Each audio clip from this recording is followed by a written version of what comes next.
안녕하십니까? 자, 이번 시간은 동기부여 이론 중에 가장 시험 문제가 대표적인 이론 중에 하나가 바로 이 메슬로의 5단계 욕구 이론입니다. 메슬로의 5단계 욕구 이론부터 보기 시작하고요.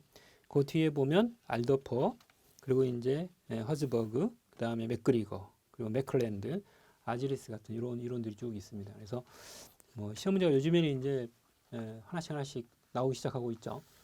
최근에 2021년, 2022년 뭐 이렇게 계속 출제가 되고 있기 때문에 조금 좀 들여다 보셔야 될 겁니다. 그래서 조금 보도록 하죠.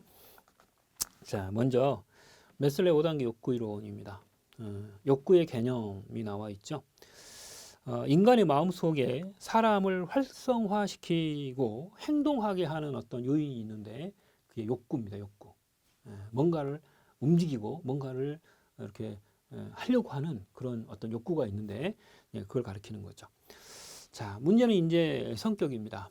근데 이미 방금 얘기 말씀드린 것처럼 메슬로의 5단계 욕구 이론은 보시다시피 내용 이론이에요. 이게 이제 동기부여 이론 중에 번지수가 극이에요. 내용 이론이다.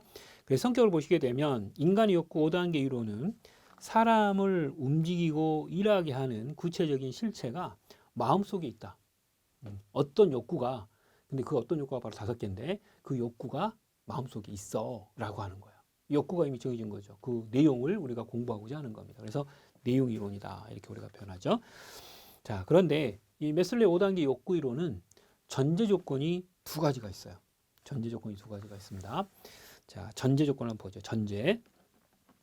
인간의 욕구 5단계 이론은 5단계가 이렇게 돼 있다는 거야. 첫 번째, 생존 욕구가 1단계예요. 그 다음 2단계가 안전의 욕구. 그 다음 3단계가 사회적 욕구 혹은 애정의 욕구라고 그래요. 그 다음 4단계가 존경의 욕구. 그리고 5단계 마지막 최고의 욕구가 자아실현의 욕구입니다. 그래서 이렇게 5개의 욕구가 계층을 이루고 있다는 거예요. 위로 점점 올라가는 계층을 이루고 있다는 것을 전제로 하고 있어요. 그래서 결과적으로 이제 결과적으로 이거는 우선순위의 계층이다 이렇게 말해요. 제일 먼저 우리가 이제 인간으로서 하는 게 뭐냐면 배고프면 먹는 거죠. 피곤하면 자는 거예요. 그리고 추우면 입는 거죠. 이런 것처럼 우선순위의 요소가 욕구가 계층으로 이렇게 쭉 돼 있다는 거죠. 5개 계층으로 쭉 이어져 있다. 이렇게 보는 겁니다. 자, 그 다음 2번째. 욕구의 발로가 순차적이면서도 상향적으로 이루어진다. 즉, 아래쪽의 욕구가 이루어지면 그 위쪽으로 올라가는 거예요. 그런데 이 어느 한 단계의 욕구가 충족이 되었다고 해서 곧바로 다음 단계 욕구가 발로가 된다는 이런 이 만족 진행 접근법을 기본 요소로 한다. 이렇게 봐요. 즉, 아래쪽 욕구가 만족되어야 위쪽으로 욕구가 올라간다라는 거예요.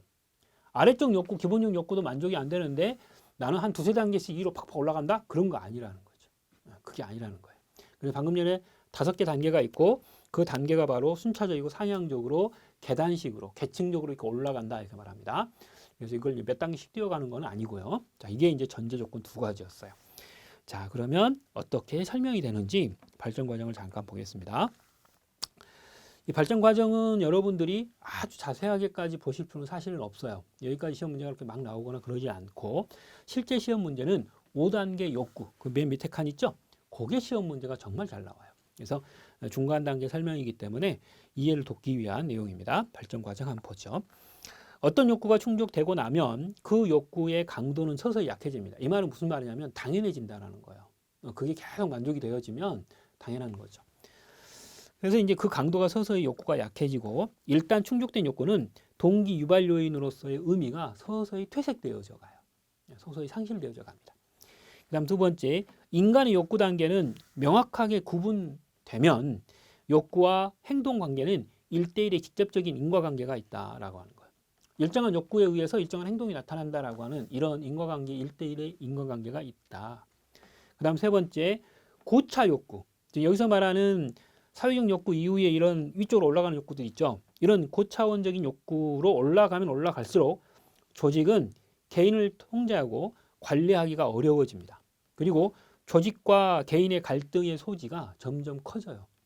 개인의 어떤 욕구하고 조직의 어떤 목표가 충돌할 가능성들이 상당히 높아진다라는 거예요.